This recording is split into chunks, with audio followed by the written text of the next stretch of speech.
सूरज की पहली किरण जब महल की छतों पर पड़ती तो सोने के मीनार दमकने लगते। बादशाह की सल्तनत अमन और सुकून से भरपूर थी। बागीचों में फूल महक रहे थे, फवारे गुनगुना रहे थे और परिंदों की चहचहाहट से सुबह का आगाज होता।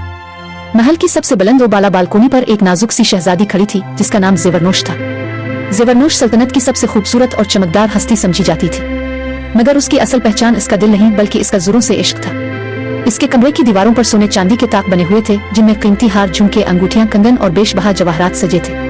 हर सुबह वो आईने के सामने बैठती, दर्जनों जेवर निकालती, एक एक करके पहनती और जब तक मुकम्मल मुतमईन ना हो किसी को अंदर आने की इजाजत न देती। ज़ेवरनोश का कहना था, खूबसूरती को चमक के बगैर मुकम्मल नहीं समझा जा सकता। ज़ेवर मेरे जिस्म का हिस्सा नहीं, मेरी रूह का अक्स है।